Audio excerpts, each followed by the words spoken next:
राधे राधे जी। राधे राधे। नीलमणि गुरुदेव के चरणों में समर्पण।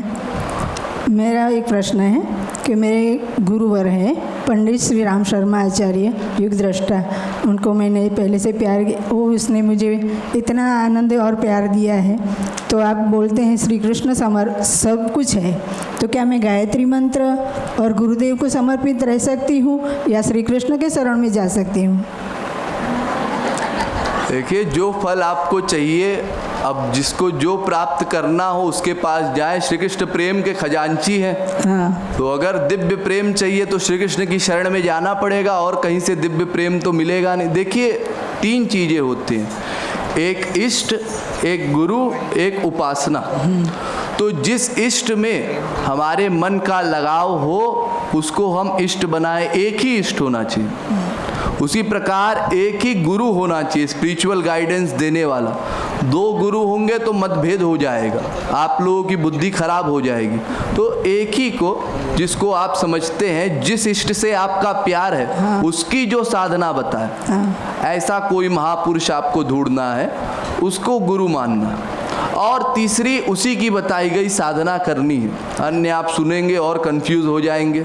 इसीलिए तो। और अगर आपका लाभ नहीं होता, किसी महापुरुष को आपने गुरु मान लिया था, मान लीजिए आपको अब लाभ नहीं हो रहा, तो कोई ऐसा बंधन नहीं है कि अब शादी हो गई तो पूरी जिंदगी निभानी पड़ेगी।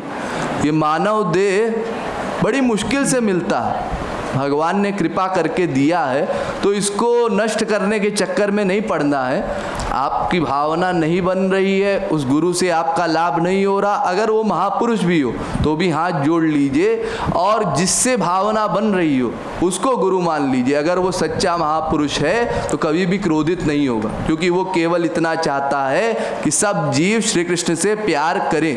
अगर आपका श्री कृष्ण से प्यार बढ़ता है किसी और की शरण में जाने से, तो वो आपके लिए खुशी होगा। आशा करता हूँ संतोष हुआ। Thank you. राधे राधे जी। राधे राधे महाराज जी। राधे राधे जी। महाराज जी, मैं बहुत सत्संग सुना है, बहुत गुरुओं के पास गया हूँ, लेकिन कुछ गुरु ऐसे बोलते हैं कि हम ही भगवान हैं, हमारी पूजा करो, अपनी चेष्टा करवाते हैं, अपनी स्तुति करवाते हैं। और तो मैं सोच रहा हूँ कि जो तुम भगवान हो तो अखिल ब्रह्मांड जो है उसका कौन चला रहा है? तुम चला रहे हो क्या? तो मेरी शंका आप दूर कीजिए।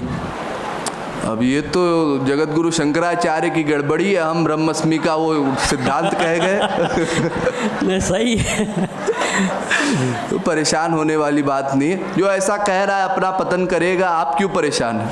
अगर सामर्थ्यवान है तो ठीक है कहे, और अगर सामर्थ्यवान नहीं है तो अपना पतन कर रहा है, उससे आपको परेशान नहीं होना है। अपने को अपने कर्म देखने हैं। संसार में बहुत कुछ गलत हो रहा है, सब चीज़ हम लोग ठीक नहीं कर सकते। अपना कल्याण कम से कम करें, दूसरे के चक्कर में ना पड़े। इसलिए हमको भगवान में प्रीति ज़्यादा करनी चाहिए कि गुरु में करनी चाहिए? नहीं, देखिए, गुरु कौन है, क्या है, ये पहले जानिए। इसीलिए तो आपको अधिकार दिया गया है ना। मैंने आपको बताया, आप सानिध्य में बैठिए। तमाम ऐसे भी महापुरुष हैं जो कि सचमुच श्री कृष्ण भक्ति है, श्री कृष्ण में प्रविष्ट हो चुके हैं, दिव्य प्रेम के वो बांटने वाले हैं, तो उनको आपको पहचानना है। ऐसे महापुरुष भी हैं। आप लोग ये सोचे कि कोई भगवत प्राप्त महापुरुष आज के समय में है ही नहीं, तो इसका मतलब आप लोगों में कोई भगवत प्राप्ति कर नहीं सकता। ऐसा नहीं है, महापुरुष आज के समय में भी। हाँ, ये है कि ढोंगी लोग अधिक हैं, ढोंगी लोग अधिक है। ये मैंने लेक्चर में भी आपको बताया था। भीतर गड़बड़ बाहर ठीक, ऐसे बहुत से लोग दुनिया में आपको मिलेंगे। आपको परेशान नहीं हो। अरे, जगत गुरु की डिग्री इसीलिए बनाई गई। देखिए, कलयुग के पहले जगत गुरु नाम की कोई डिग्री नहीं थी, लेकिन कलयुग के बाद जगत गुरु नाम की डिग्री ही इसीलिए बनाई गई क्योंकि पाखंड बहुत बढ़ गया था लोगों में। तो समझ में नहीं आ रहा था किसको गुरु माने, तो सब आचार्यों ने मीटिंग की और कहा एक जगत गुरु नाम की डिग्री बना देते हैं, तो जिसको सब घोषित कर देंगे कि ये जगत गुरु है, तो उस पर लोग विश्वास कर सकेंगे, जो कॉमन जनता है। फिर उसके मन में ये भ्रम नहीं होगा। तो महाराज जी को तो पंचम मूल जगत गुरु की उपाधि मिली है, सब सिद्ध है ही है। बराबर, ठीक। राधे राधे। राधे।